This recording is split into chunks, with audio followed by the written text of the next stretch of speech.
ಓಂ ನಮಃ ಶಿವಾಯ. ಇವತ್ತು ಮಹಾಶಿವರಾತ್ರಿ. ಮಹಾಶಿವರಾತ್ರಿಯ ಹಬ್ಬವನ್ನು ಹೇಗೆ ಆಚರಣೆ ಮಾಡೋದು, ಅದರ ಮಹತ್ವವೇನು ಮತ್ತು ಅದರ ಹಿನ್ನೆಲೆಯನ್ನು ತಿಳ್ಕೊಳ್ಳೋಣ ಬನ್ನಿ. ಹಿಂದೂಗಳ ಪ್ರಮುಖ ಹಬ್ಬಗಳಲ್ಲೊಂದಾದಂತಹ ಮಹಾಶಿವರಾತ್ರಿ ಆಚರಣೆಗೂ ಕೂಡ ಹಿನ್ನೆಲೆ ಇದೆ. ಶಿವನಿಗೆ ಶಿವರಾತ್ರಿ ಅಂದರೆ ತುಂಬ ಪ್ರಿಯವಾದಂತಹ ದಿನ. ಶಿವರಾತ್ರಿಯಂದು ತನ್ನನ್ನು ಪೂಜಿಸುವಂತಹ ಭಕ್ತರಿಗೆ ತಾನು ವಿಶೇಷವಾಗಿ ಅನುಗ್ರಹವನ್ನು ನೀಡ್ತೇನೆ ಅಂತ ಸ್ವತಃ ಶಿವನೇ ಪಾರ್ವತಿ ಹತ್ರ ತಿಳಿಸ್ತಾನೆ. ಮಹಾಶಿವರಾತ್ರಿಯಂದು ಬಿಲ್ವಪತ್ರೆಯನ್ನು ಶಿವಲಿಂಗದ ಮೇಲಿಟ್ಟು ಪೂಜಿಸಿದರೆ ಯಾಗವನ್ನು ಮಾಡಿದಷ್ಟೇ ಫಲ ದೊರೀತದೆ ಅಂತ ಹಿರಿಯರು ಹೇಳ್ತಾರೆ. ಭಾರತೀಯರು ಆಚರಿಸುವ ಯಾವುದೇ ಹಬ್ಬ ಆಗಿರಲಿ, ಹರಿದಿನ ಆಗಿರಲಿ, ಸಮಾರಂಭ, ದಿನಾಚರಣೆ, ಉತ್ಸವಗಳು ಸಾಮಾನ್ಯವಾಗಿ ಅಮರವಾಗಿ ಉಳಿದಿರುವ ಯಾವುದೋ ಒಂದು ಶಕ್ತಿಯ ಪ್ರಾಚೀನತೆಯ ಪ್ರತೀಕನೇ ಅಂತ ಹೇಳ್ಬೋದು. ಮಹಾಶಿವರಾತ್ರಿ ಆಚರಣೆಗೂ ಕೂಡ ಹಿನ್ನೆಲೆ ಇದೆ. ಶಿವನು ಪಾರ್ವತಿ ದೇವಿಯನ್ನು ವಿವಾಹವಾದ ದಿನವಾಗಿ ಶಿವರಾತ್ರಿ ಎಂದು ಹೇಳಲಾಗುತ್ತದೆ. ಅಲ್ಲದೆ ದೇವತೆಗಳು ಹಾಗೂ ಅಸುರರ ನಡುವೆ ಸಮುದ್ರ ಮಂಥನ ನಡೆದು ವಿಷ ಉದ್ಭವವಾದಾಗ ಅದನ್ನು ಶಿವ ಕುಡಿತಾನೆ. ವಿಷ ಗಂಟಲಿನಿಂದ ಇಳಿಯದಂತೆ ಪಾರ್ವತಿ ಇಡೀ ರಾತ್ರಿ ತಡೆದಳು ಎನ್ನುತ್ತದೆ ಶಿವಪುರಾಣ. ಜೊತೆಗೆ ಭಗೀರಥನ ತಪಸ್ಸಿಗೆ ಮೆಚ್ಚಿ ಇಳಿಗೆ ಇಳಿದು ಬಂದ ಗಂಗೆಯನ್ನು ಶಿವ ತನ್ನ ಜಡೆಯಲ್ಲಿ ತುಂಬಿಸಿಕೊಂಡಿದ್ದ. ಇದರಿಂದ ವಿಚಲಿತನಾದ ಭಗೀರಥ ಗಂಗೆಯನ್ನು ಭೂಮಿಗೆ ಹರಿಸುವಂತೆ ಶಿವನನ್ನು ಪ್ರಾರ್ಥಿಸಿದ. ಆತನ ಭಕ್ತಿಗೆ ಮೆಚ್ಚಿ ಶಿವ ಗಂಗೆಯನ್ನು ಹರಿಯಬಿಟ್ಟಿದ್ದು ಇದೇ ದಿನ ಅಂತ ಹೇಳ್ಬೋದು. ಇನ್ನು ಶಿವನ ಆದಿ ಹಾಗೂ ಅಂತ್ಯ ಹುಡುಕಲು ಹೊರಟಂತಹ ವಿಷ್ಣು ಹಾಗೂ ಬ್ರಹ್ಮನಿಗೆ ಶಿವರಾತ್ರಿಯಂದು ಶಿವ ಲಿಂಗರೂಪಿಯಾಗಿ ದರ್ಶನ ನೀಡಿದ ಎಂದು ಪ್ರತೀತಿ ಕೂಡ ಇದೆ. ಮಾಘ ಚತುರ್ದಶಿಯ ರಾತ್ರಿಯೇ ಶಿವ ಪಾರ್ವತಿಯನ್ನು ವರಿಸಿದ್ದನಂತೆ. ಹೀಗಾಗಿ ಅಂದು ರಾತ್ರಿ ದೇವತೆಗಳೆಲ್ಲರೂ ಜಾಗರಣೆಯನ್ನು ಮಾಡಿ ಶಿವ ಕಲ್ಯಾಣವನ್ನು ವೀಕ್ಷಿಸಿ ಶಿವ ಪಾರ್ವತಿಯರಿಬ್ಬರನ್ನೂ ಪೂಜಿಸಿದರಂತೆ. ಹೀಗಾಗಿ ಜಾಗರಣೆ ಪದ್ಧತಿ ಆಚರಣೆಗೆ ಬಂದಿದೆ ಎನ್ಬೋದು.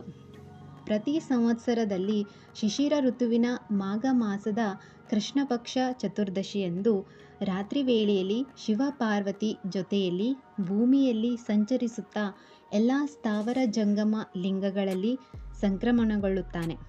ಆ ಸಮಯದಲ್ಲಿ ಅಂದರೆ ಶಿವರಾತ್ರಿಯಂದು ರಾತ್ರಿಯ ವೇಳೆಯಲ್ಲಿ ತನ್ನನ್ನು ಯಾರು ಭಕ್ತಿಯಿಂದ ಪೂಜಿಸುವರೋ ಅವರ ಪಾಪಗಳು ಪರಿಹಾರವಾಗುತ್ತದೆ ಅಂತ ಸ್ವತಃ ಶಿವನೇ ತಿಳಿಸಿದ್ದಾನೆ. ಶಿವರಾತ್ರಿಯ ಸಮಯ ಪೂಜೆಗೆ ಬಹಳ ಪ್ರಾಶಸ್ತ್ಯವಾದಂತಹ ಸಮಯ. ಆ ದಿನ ರಾತ್ರಿಯಲ್ಲಿ ಮೋಡಗಳಿಲ್ಲದಂತಹ ಶುಭ್ರ ಆಕಾಶ, ಮಂಗಳಕರವಾದಂತಹ ನಾದ, ಚಂದ್ರ ಸ್ಫೂರ್ತಿ ಹುಟ್ಟಿಸುವಂತಹ ವಾತಾವರಣವನ್ನು ಕಾಣ್ಬೋದು. ಈ ಪರ್ವಕಾಲ ಪೂಜೆಗೆ ಪ್ರಶಸ್ತವಾದಂತಹ ಕಾಲವಾಗಿದ್ದು ಅಂದು ಈಶ್ವರನ ಆರಾಧನೆಯನ್ನು ಮಾಡಿದರೆ ಪಾಪಕರ್ಮಗಳನ್ನು ಕಳೆದುಕೊಳ್ಬೋದು. ಹೀಗೆ ಶಿವನು ಮಹಾಶಿವರಾತ್ರಿಯ ಈ ಪವಿತ್ರ ದಿನದ ಮಧ್ಯರಾತ್ರಿಯಲ್ಲಿ ಶಿವಲಿಂಗ ರೂಪದಲ್ಲಿ ಆವಿರ್ಭವಿಸಿದನಂತೆ.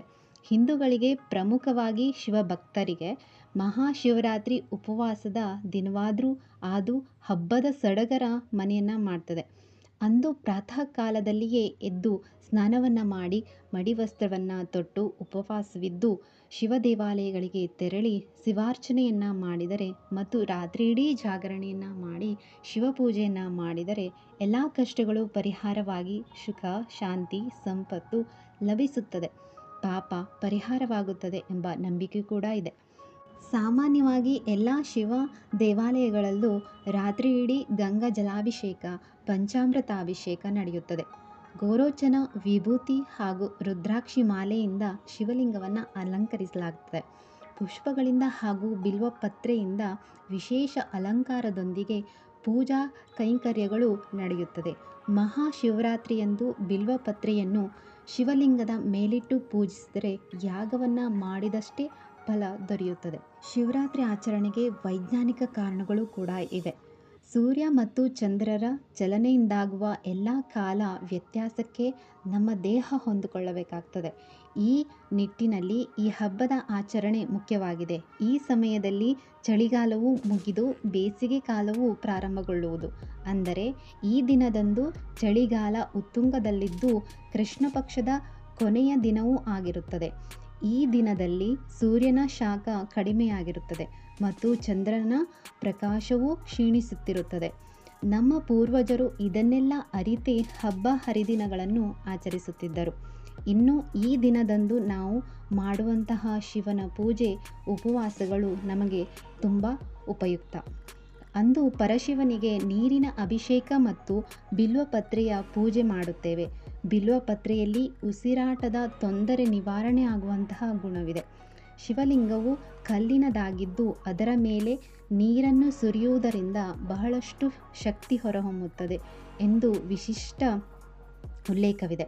ಶಿವರಾತ್ರಿಯಂದು ಮಾಡಲೇಬೇಕಾದಂತಹ 3 ಕರ್ತವ್ಯಗಳು: ಶಿವಾಭಿಷೇಕ ಪೂಜೆ, ಜಾಗರಣೆ, ಉಪವಾಸ. ಶಿವಾಭಿಷೇಕ ಪೂಜೆಯನ್ನು ಹೇಗೆ ಮಾಡೋದು? ಶಿವಾಲಯಗಳಿಗೆ ಹೋಗಿ ಅಥವಾ ತಮ್ಮ ಮನೆಯಲ್ಲಿಯೇ ಶಿವಲಿಂಗವನ್ನು ಇಟ್ಟುಕೊಂಡು ಅದಕ್ಕೆ ಅಭಿಷೇಕ, ಅಷ್ಟೋತ್ತರ, ಸಹಸ್ರನಾಮ ಪೂಜೆಯನ್ನು ಯಥಾಶಕ್ತಿ ಮಾಡ್ಬೋದು. ಬಿಲ್ವದಳಗಳಿಂದ ಪೂಜಿಸಿದರೆ ತುಂಬಾ ಶ್ರೇಷ್ಠ. ಶಿವರಾತ್ರಿಯಂದು ಸಾಯಂಕಾಲ ಪ್ರಾರಂಭಿಸಿ ಮಾರನೆಯ ದಿವಸ ಬೆಳಗ್ಗಿನ ಜಾವಗಳಲ್ಲಿ ಶಿವನ ಪೂಜೆಯನ್ನು ಮಾಡಬೇಕು. ಜಾಗರಣೆಯನ್ನು ಹೇಗೆ ಮಾಡೋದಂದರೆ, ಅಂದು ರಾತ್ರಿಯೆಲ್ಲ ಶಿವನನ್ನು ಪೂಜಿಸುತ್ತಾ ಪಂಚಾಕ್ಷರಿ ಮಂತ್ರವನ್ನು ಜಪಿಸುತ್ತಾ ಶಿವನ ಧ್ಯಾನದಲ್ಲಿಯೇ ಮಗ್ನರಾಗಬೇಕು. ಅಂದು ರಾತ್ರಿ ಮಲಗಲೇಬಾರದು. ಪರಮೇಶ್ವರನ ಪೂಜೆಯನ್ನು ಮಾಡುತ್ತಾ ಇದ್ದರೆ ನಿದ್ರೆಯೇ ಬರಲ್ಲ. ಉಪವಾಸವನ್ನು ಹೇಗೆ ಮಾಡೋದಂದರೆ, ಶಿವರಾತ್ರಿಯ ದಿನದಂದು ಬೇಯಿಸಿದ ಆಹಾರವನ್ನು ತಿನ್ನಲೇಬಾರ್ದು. ಕೇವಲ ಹಾಲು ಹಣ್ಣುಗಳನ್ನು ಮಾತ್ರ ಸ್ವೀಕರಿಸ್ಬೋದು. ಶಕ್ತಿ ಸಾಮರ್ಥ್ಯಗಳಿದ್ದರೆ ಇದನ್ನು ತೆಗೆದುಕೊಳ್ಳಿಲ್ಲ ಅಂದರೂ ಒಳ್ಳೆಯದು. ನೀರನ್ನು ಕುಡಿದುಕೊಂಡೇ ಇರ್ಬೋದು. ಹೀಗೆ ಉಪವಾಸವಿದ್ದು ರಾತ್ರಿಯೆಲ್ಲ ಜಾಗರಣೆ ಮಾಡುತ್ತಾ ಶಿವನಿಗೆ ಅಭಿಷೇಕ, ಅಷ್ಟೋತ್ತರ ಪೂಜೆಗಳನ್ನು ಮಾಡಿದಾಗ ಅನ್ವರ್ಥ ಶಿವರಾತ್ರಿ ಆಗ್ತದೆ. ಹೀಗೆ ನಿಮಗೆ ಆ ಶಿವ ಒಳ್ಳೇದು ಮಾಡಲಿ.